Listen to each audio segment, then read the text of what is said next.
So if you're going to be using your voice, sometimes like people who don't sing, they're like, yeah, I'm just talking. What do I have to worry about?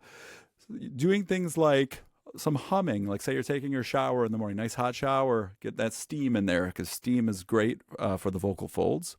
Humming a little bit and moving your voice around, just like testing what's going on with your voice. Some basic humming. Make sure your teeth are apart on the inside. Close the lips. Try to get a lot of buzzing in your face going. You don't need an instrument to give yourself pitch. You could just do the humming. You're listening to the Inside the Mix podcast with your host, Mark Matthews.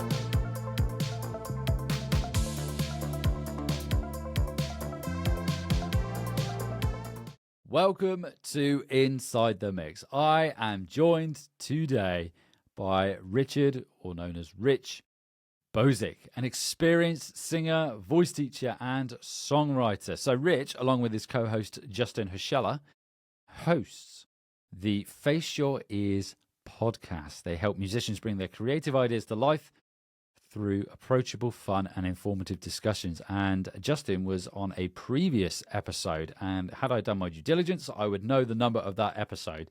So I'll put the links in the episode description. So after listening to this episode, go back and listen to Justin's chat with me as well, where we go into his favorite Logic Pro shortcuts and DAW shortcuts as well. So Rich also runs RJB Music Production as well. So in this episode, we're going to delve into the nuances of working with singers in the studio. Quite a new topic for the podcast. Yeah. Offering insights to help producers and artists optimize their vocal recording sessions. Rich, welcome to the show. How are you? Thanks, Mark. Thanks for having me. This is fun. Straying from the home podcast, venturing out. It's an odd experience, isn't it, when you're on the other side of the microphone, as it were, because I've done this a few times when you're the one being interviewed, but it's quite nice. It's quite nice.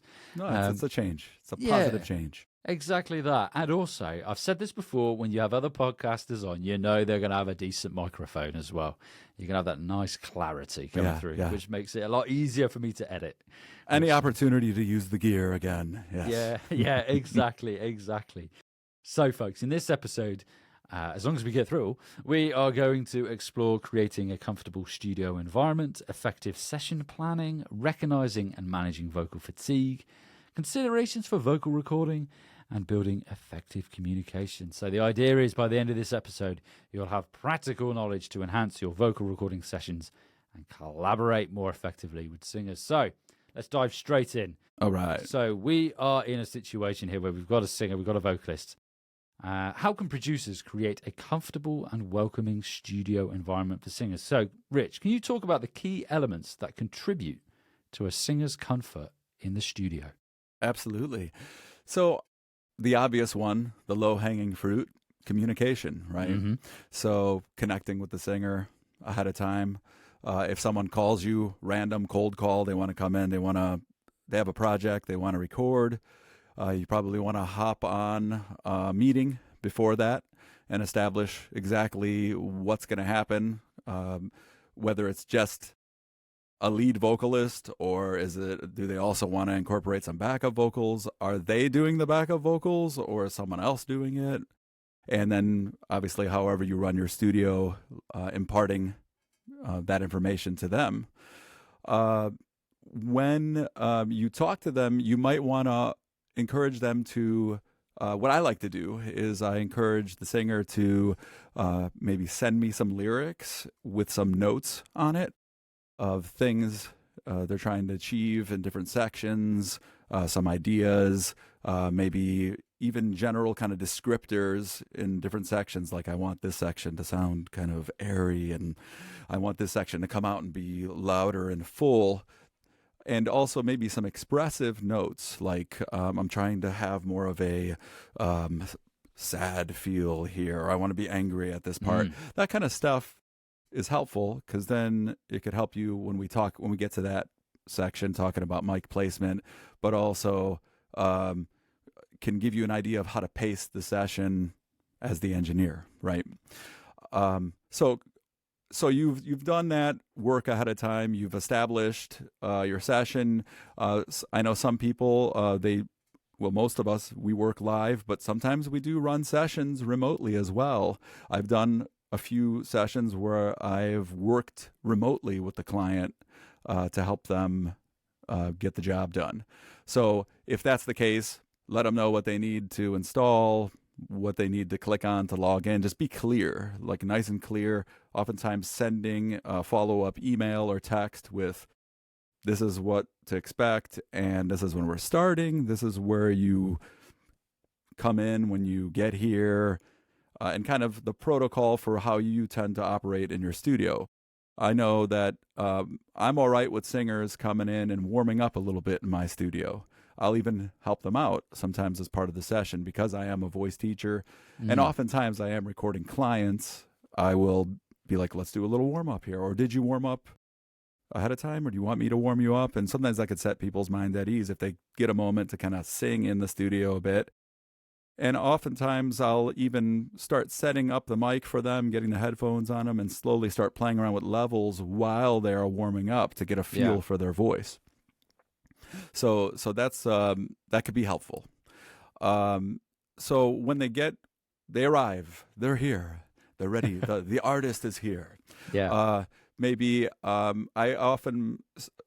different people respond to different temperature environments differently. Oftentimes singers are high maintenance. All right. So like, well, let's just get that out of the way. Singers are high maintenance.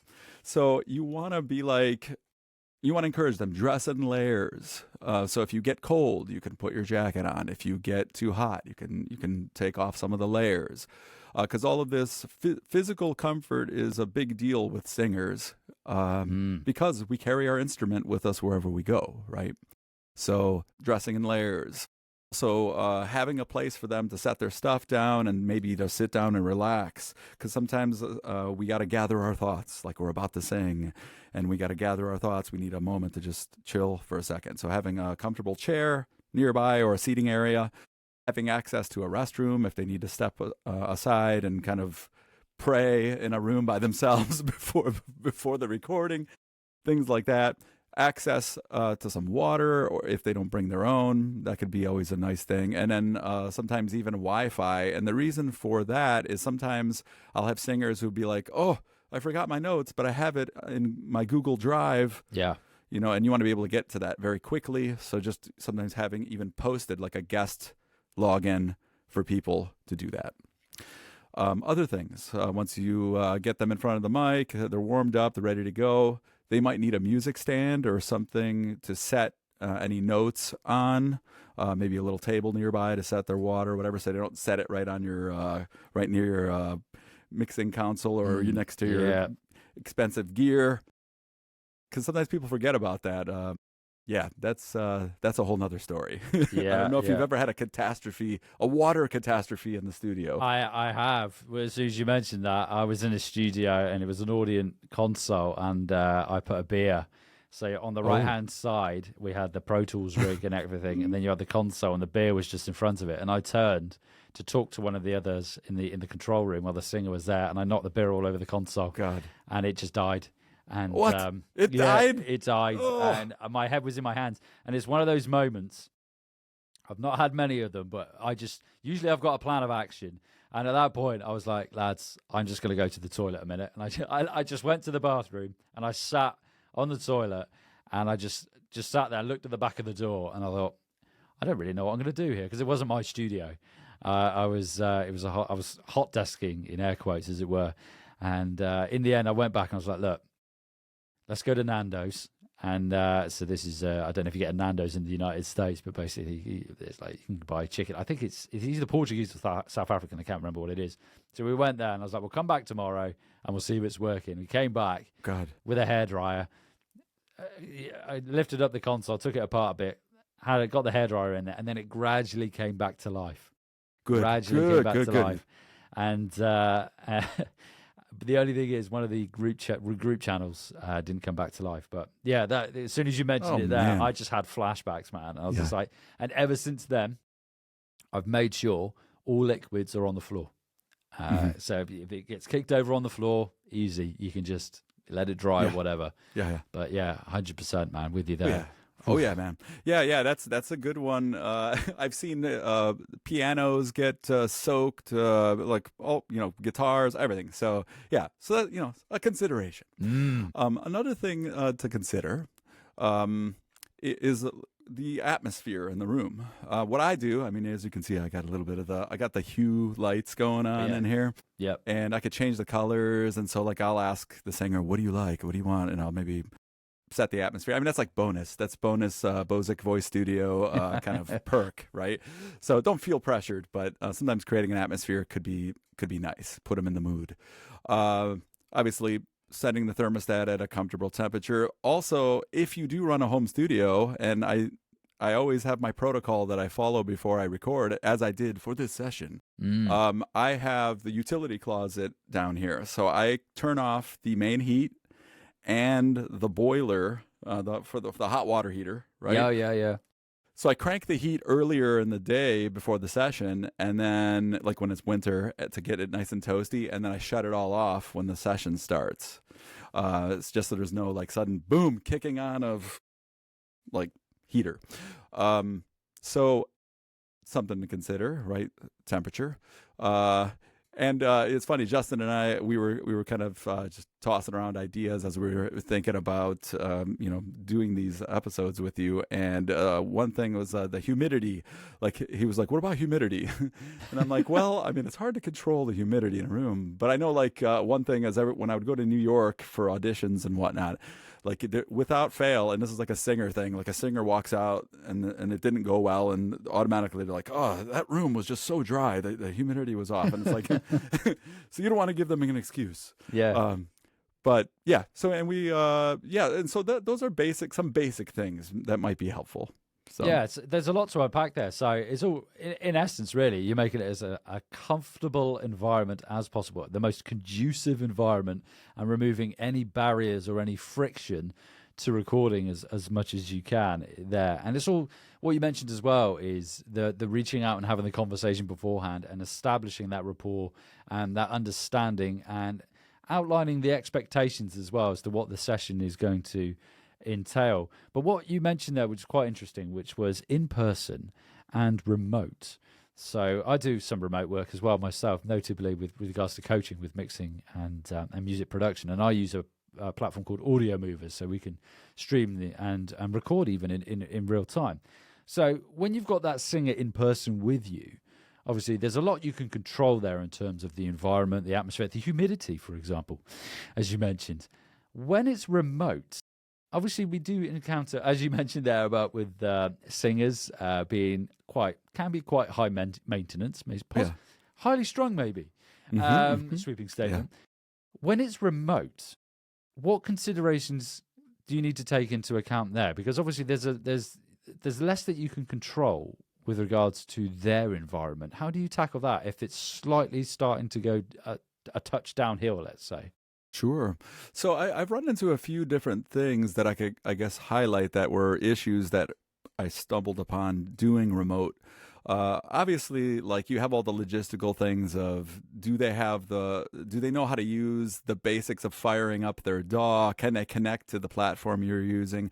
I use Muse for those sessions because then I could take control of their screen and actually run the DAW while they're recording. Nice.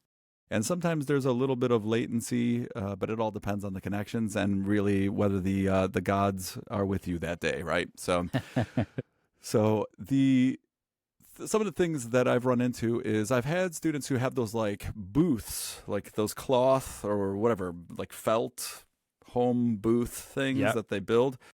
Those things are cool and they actually isolate the sound, but they can get really hot as well. And I've had like singers feel like, like I'm going to pass out. I need to take a break, So you gotta, what I would recommend is open the flap to that thing as often as possible. If they're dealing with one of those kind of booths or they're recording in a closet or whatever, just like ventilate whenever you get a chance, just to kind of keep things comfortable. I also like to send the singer ahead of time, some things to consider, like as I would when they're coming to my home studio, for their environment, like some of the same considerations: temperature, make sure you have everything nearby, easy to access, low stress. Also, make sure the timing of the session works for anything. If you know lawn crews are coming like every Thursday around a certain time, might not be a good day to schedule, right? So there's home studio brings all those factors into it that you would never think of, right? So that's another factor. The let's see here, like, yeah, familiarity with the equipment is key as well. A lot of times, yeah, I mean, thank goodness for Muse, because you can kind of take over to a certain extent. But sometimes even scheduling a session ahead of time, just to, like, meet up. Let's meet up and just like turn on your rig, and like really that's the biggest obstacle that can get in the way is when technically things start going crazy. Yeah. So again, I think it just comes down to preparation, doesn't it? I think once again, even with the remote session, is the preparation, and again having that conversation beforehand and knowing what equipment they have on the other end. And I learned this probably the hard way, is to not assume that everybody knows. So if I were to start talking to them about, okay, what resolution are you recording at, and not automatically assume that they know what I'm talking about, and with terminology and everything like that. So I learned that the hard way, most definitely. Back to my teaching days as well. So yeah, all that sort of research and that development of that rapport, and just research in general, really, and just getting all that ahead of time can significantly help. But one thing you mentioned there, and this kind of segues on nicely to the next topic here, is it also goes back to the humidity part as well. And when they're saying they're getting hot in the vocal booth and whatnot. So recognizing and addressing signs of vocal fatigue. So how do you approach taking breaks and managing the singer's workload to prevent fatigue? So I've been teaching for about 25 years, and as I mentioned earlier, a lot of the people I work with in the studio are people whose voices I'm familiar with and who I know really well because I've been teaching them for a while. I will sometimes record people who I'm not as familiar with, but things, I guess, that I could impart to people maybe who aren't voice specialists. So keep an eye on body language first and foremost. If you see the singer grabbing their throat a lot, or like stretching their neck out a lot, showing signs of like some kind of strain, you could always take a moment. Like, this is where pacing comes into the equation. Like, perhaps maybe we can look at this section and comp a little bit while you get a chance to rest if you're feeling, and be direct. Ask them, how are you feeling? Are you feeling a little strained? Do you need a moment to just loosen up for a second? So body language. Second thing is, if you start to hear excessive throat clearing, because the way that things operate in the larynx, the vocal folds in the larynx have a mucus, like a mucosal layer on them, and when they start to get dry or irritated, that means that it's time to they'll often start clearing the throat, because the body will start producing more mucus to protect the vocal fold. So you'll start to hear throat clearing. What you do is you want to gently be like, take it easy with the throat clearing. Why don't you grab something to drink and just have a seat for a moment. Let me just do a little bit. You could do a little something in the recording. Start comping and whatnot, or playing back, doing a little bit of listening, or strategizing at that moment to make use of the time. But ultimately, the thing with that is you got to make sure the singer is well rested and hydrated ahead of time, because drinking water in the moment can help a little bit with some of the mucosal layer in the throat. But on the vocal folds themselves, the water never touches it, because the vocal folds are in the larynx. The epiglottis closes over that area when we swallow, and the water goes down the esophagus. It never touches the vocal folds. If it does, we would start choking. So you got to make sure that the singer is hydrated ahead of time. But if you run into it in the moment, oftentimes just a little bit of like, just stop for a second, rest, see if you could calm things down, and sometimes things will settle enough to move on. But throat clearing is like a sign you could see right away. Sometimes it could be something in their throat. They just need to go into the bathroom and gargle some hot water for a second, and that could clear it up. Then you have the audible signs. Things like a little bit of hoarseness creeping in. let's say you did a few takes with the singer, everything sounded clear. You're kind of getting familiar with their sound, but now you're starting to hear a little bit of extra hoarseness creeping in, a little roughness in the sound. Oftentimes it'll appear at the beginning of a phrase. Sometimes might even be a slight vocal. When the vocal folds are getting inflamed, there might even be a delay in onset when the voice is getting tired. The vocal folds won't connect right away. Or at the ends of phrases, things will get cut off a little bit. You might hear voice cracking. So like, especially at the extremes of the range, when someone's singing extra low, either their voice will start bottoming out, or you'll hear a flip or a crack going into it. Or even in the high range, when they're going for the high notes, every time they're going for that high note, it's starting to crack and flip. So that could signify there's a little bit of fatigue setting in, maybe a little inflammation in the vocal fold. Oftentimes a break, just a little bit of a break, let things settle down, could resolve those issues. They might need a little extra time, like go have a seat, let me do a few things, come back. And then things like shift in tone, a little bit of trouble matching pitch, where maybe earlier in a session it seemed okay, but now all of a sudden we're getting a lot of pitch problems. That could be a little bit of vocal fatigue, but also mental fatigue as well. Yeah, some really interesting stuff you said in there, because this conversation couldn't come at a more perfect time for me, really, because I've been experiencing I'm not a singer, but obviously I do a lot of talking for the podcast and in my day-to-day as well, with content creation and whatnot. And I've noticed this. So you mentioned the inflammation of the vocal cords, right? Yeah, the way you described actually it. Vocal folds now. Vocal folds. Vocal cords is the old school term. Oh, is it? Yeah. There we go. I've just learned something new there. There's me parading around saying vocal cords. No, yeah, and it's vocal folds. But I've noticed that. And this is going to sound random, but I've got a cat, and I don't know if you're a cat owner or you know any cat owners.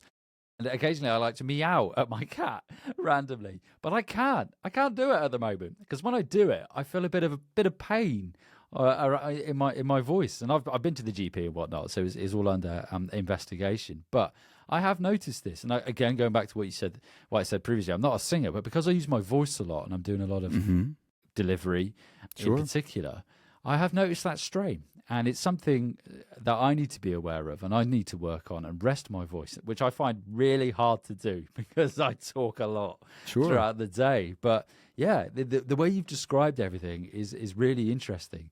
And it's making me think more now about my own approach myself when it comes to delivering the podcast, you know? Sure. If I may offer, this one's on the house.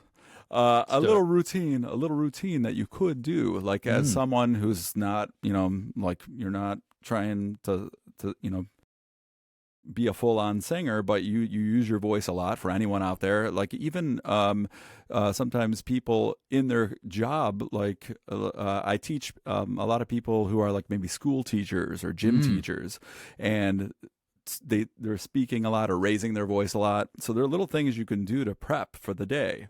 So if you know you're going to have, I don't know how many podcasts you do in a day. Is it usually like one, or do you do more sometimes? Well, you've got the podcast themselves, but I also create a lot of content as well. So I'm talking over that content creation also. So it's probably a few hours a day.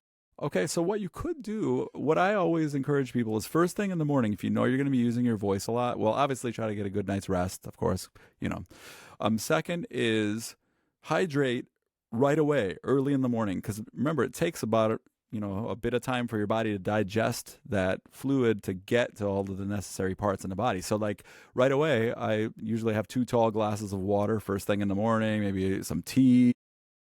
And so remember, regular water, not beer-flavored water, regular water, right? There goes the whiskey. Yes. So doing that kind of thing. Then there are a few simple things you can start doing. So what I would avoid is going in cold. So if you're going to be using your voice, sometimes like people who don't sing, they're like, yeah, I'm just talking. What do I have to worry about? Doing things like some humming, like say you're taking your shower in the morning, nice hot shower, get that steam in there, because steam is great for the vocal folds. humming a little bit and moving your voice around, just like testing Yeah. what's going on with your voice. Some basic humming. Make sure your teeth are apart on the inside. Close the lips. Try to get a lot of buzzing in your face going. You don't need an instrument to give yourself pitch. You could just do the humming. Then something you could start doing is from the humming, you could segue into like just pick a vowel and do the same thing. Oh, just move your voice around a little bit. Use it a little bit, right? Yeah. And then what you want to center in on when you're someone who speaks a lot, like I remember when I first started teaching, I would fry my voice by the end of the day. After like 3 hours of teaching, I'd be like done. Now I teach 8 to 10 hours a day, and afterwards I'll do recording sessions and go to rehearsals and have band practices and all kinds of stuff, right? Yeah. And it's just a matter of doing these little warm-ups and also throughout the day checking in. How do I feel? Maybe I need to drink more water, right? Maybe I need to do another one of those little humming, moving around kind of exercises to reset my voice.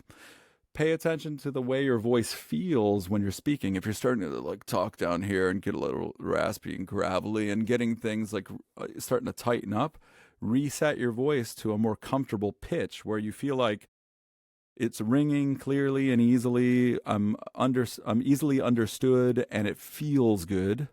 And then, not to go too crazy with this, but pace yourself when you speak. Like take the opportunity to breathe. Right? Don't feel like you have to like just go on an endless stream of, sound. Oftentimes, because I deal with clients who have damaged voices as well, like rock singers who just go too crazy with their band, or R&B singers, or even like the gym teachers who fry their voice, yelling at kids. Oftentimes what I notice with people who've damaged their voices, the one thing that is always something they have to learn that seems to be a unifying factor is this idea of pacing. Yeah. Allow yourself to breathe. People won't walk away from you if you take a breath. They'll keep listening, right? So just a few little things. I didn't want to go on too far into that tangent. Maybe we can meet some other time and talk just technique or whatever. I don't know, but I'd be well up for that because what you said there makes perfect sense, and it's something that in particular the exercises as well, because I suppose the way to think of it is if I go out for a run, I warm up before I go for a run, and I also warm down once I've been for a run as well, and I need to do the same when I'm using my voice because I'm flexing. Is it classified as a muscle, the vocal folds? Are they classified as a muscle? Or the muscles around there? Well, there are muscles around the vocal folds that pull the vocal folds together to create the vibratory cycle. Yeah. The vocal folds are like layers of tissue in there that move independently, but it's not like the way the vocal folds are. It's not like I got to strengthen this muscle, like I'm going to the gym to make my vocal folds like ripped, right? It's it's more like it's more like coordination. Yeah, it's more like I'm just it's like developing a golf swing. I don't golf, but I've heard the golf swing is important. It's like a coordination thing. It's not brute force. Same with the vocal folds. It's not brute force. It's coordination. Yeah. Fantastic stuff. Lots to take in there. Like I said, this couldn't come at a better time for me, in particular with my voice. It's probably after doing the podcast now for sort of 5 years, and I'm doing more and more talking throughout the day with my day to day. So it's certainly something that I know I need to be more aware of, just as not being a singer, but just in general. Because I suppose, like you say, you just assume, oh, it's only my voice. I can talk, and I'm doing it now, and I don't need to warm up, but I really do. So I think in the interest of time, I think it's important that we move on to the next topic here.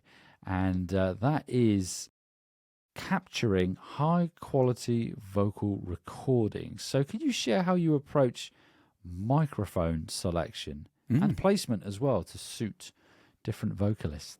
Sure. So become independently wealthy so that you could afford to buy all the different microphones. No, I joke a little bit. What I use actually is it's the L22, the Townsend Sphere, they used to call it. It is the modeling microphone that it's like a dual diaphragm stereo microphone that I think Universal Audio acquired from Townsend Labs, I think. Yeah. And it's a stereo mic, dual diaphragm. It takes up 2 channels in my Apollo. And what it allows me to do is when you capture, you put there's a plugin called the Sphere plugin. And you pop that baby into the console. I don't know what interface you use, but the UAD ones have like a separate kind of window that pops up. That's the console where you set Yeah. complicating it all even more, but whatever, it is what it is. And so I use the Sphere plugin, and what's nice about this microphone is it allows you to record, and then after the fact you can go in and change the microphone. So it has a bunch of different presets, I think for around like, I want to say like 40 something microphones in there. Yeah. The classic, ones that will cost you like $30,000 or whatever. And then like the more common ones. And then you can go in there and post recording, because it records with the dual diaphragm. You can change the sound, which I find awesome, because then I'm not as worried about it ahead of time. I mean, I have a few of my go-tos in there that I like, depending on the kind of voice I'm dealing with. But sometimes it's fun to explore if you get a voice, a quirky kind of voice that doesn't fit any of the main categories that you might split up in your mind, and you could try different things with it. So that's how I guess avoid having to I mean, it'd be nice to have all those microphones, but yeah, I totally get you. And it's like you said right at the beginning, I know it was quite a candid response, but it was with regards to if you haven't got all that money. I've got this Shure SM7B that I'm using here, and I've got another Audio Technica microphone. So I've got 2 microphones. I did used to have a relatively large collection, but it wasn't sort of like a high-end one. So I think any sort of modeling, and I do the same with guitars as well. I used to have a Messer 4x4 with a PV6505 on top, but then I got rid of that and I went in totally in the box, just so I could open up the range of sounds that I could create using my guitar. So the microphone that's with that setup is, in terms of response for the actual microphone itself, because there's going to be a response from that microphone. I'm assuming it's not entirely flat with that one. Yeah, well, I mean, there's a lot of capability of manipulating the sound. Just a lot of options. I think what they've basically done is they've created an algorithm for each kind of microphone where they try to emulate that flat response from each, or the character. I'm sorry, the character of each microphone. Right. Yeah. The best that they can. And then you can use it at your discretion, and you could even go in there and mess with the patterning of the cardioid patterning and all that business if you really want to get deep with it. In our case, in RJB music production, Burak, who's our mixing mastering engineer, he has that same software. So once I capture everything and I pick a microphone in kind of in alignment with what the singer is looking for as much as possible, and then I pass it on to Burak for mixing and mastering, and he could go in and further tweak that as he communicates with the singer to refine it even more if need be. Yeah, interesting stuff. So it's a lot of it's done in post, in theory, then, once you've done the recording. In terms of that microphone selection, because when you're recording a vocalist, because I don't know if you do this, but I remember when I was in recording sessions, and I'd often put reverb in the headphone mix, just because everybody loves reverb and it makes things sound better. Yes, and if you can make a vocalist think that they sound incredible, then they're going to perform better in theory. Reverb is what I like to call the mama's milk of effects. Exactly that. It is indeed. So what key questions are you asking yourself when it comes to that sort of headphone mix for a vocalist when it comes to microphone selection? I suppose it depends on the vocalists themselves, but yeah, are there any key questions you ask the vocalist, like, what do you want to hear in your headphones from this microphone? Yes, that's a great question. Yeah. So what I like to do is my process is for that. The initial thing I do right away is I have like a preset that I use, a UAD plugin that I put in the reverb is just amazing. I start with that. And then I say, how does that sound? How does that feel? And if they're like, yeah, like I like that, so I don't mess with what's not broken, right? Yeah, yeah. But I know that some people like to add things like compression and other, maybe even a delay or something like that. I'll only do that if by request, because I want the singer. I don't want too many things affecting like the kind of the conception of their voice. I wanted to keep it simple so they feel like it's just their voice in a space. And then they can worry about all of the effects and whatnot later with the mixing and mastering portion of things. Kind of keep the eye on the prize. Like, what are you trying to express in this vocal session? We're not trying to produce the vocals here on that level. So I err on the side of simplicity unless I get a special request. Yeah, makes sense. Yeah, keep it simple, keep it straightforward. That way, there's less factors involved. And then in anything in life, when there's more things involved, more factors, there's more to troubleshoot. I find, of course, more friction. And singers are already high maintenance. We don't need to add more, right? And I speak as a singer. I feel like I could do that. But the other thing to consider also is, what do you want to hear from the track in your headphones? Yeah, yeah. That I think is that comes up more often, at least with the people I've worked with. Because sometimes there'll be like some synth part in there where like it's too much, that needs to come down, or like I need to hear more of the guitar because that's where I get my notes from, or I need the drums because that'll keep me in time. Do you want a metronome? Do you not want a metronome? So that kind of stuff. So asking them, when you play the track, can you hear it okay? Like, how does it feel to sing with that? I usually, when I start the session, I'll be like, I'll fire up the track and then I'll be like, let's just sing it once through. Mistakes and all. Just go on, no matter what. Mistakes and all, just to get them to loosen up. We sing the whole song. Then what I do is I analyze the waveforms and I know, okay, this section, it's a distance issue from the mic. Maybe they got to back off a little bit. Maybe they got to move closer on this section, or maybe they're out of tune a lot in this section. Could there be something about the instrumentation? Then I'll start probing and being like, oh, you were out of tune a lot here. And then they'll be like, I couldn't hear myself, or I hear that synth again. Yeah. Not trying to rip on synths. I know you love synths.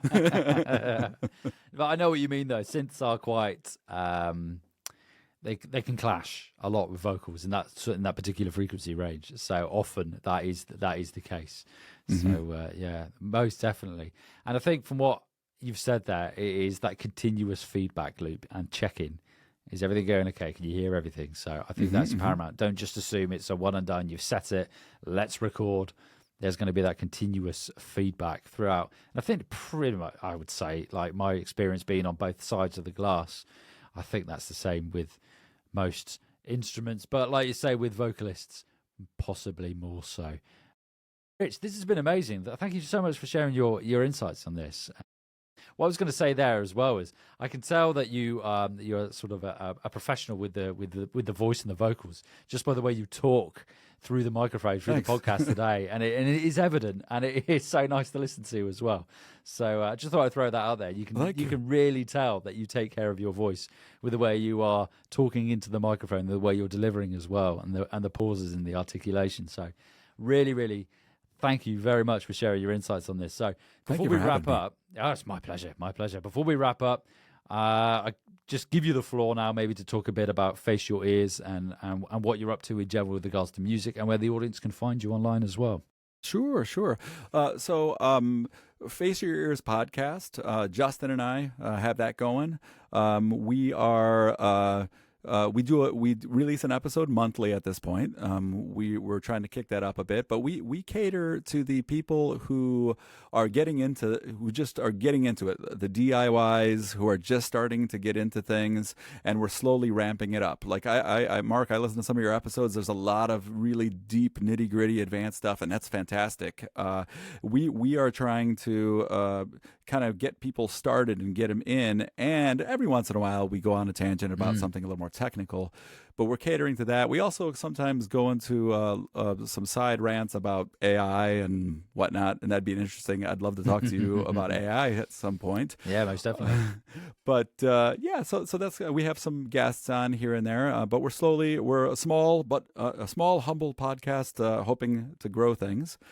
And then as you mentioned earlier, RJB Music Production is our business venture in the world of recording. Justin is the lead producer in that case, and Burak Yildirimaz is our mixing mastering engineer, and then I handle. Basically, I prep the singers. I help people finish their songs. I deal a lot in that aspect of things, prepping the structure, the songwriting, the arranging, and getting the expression going in the song.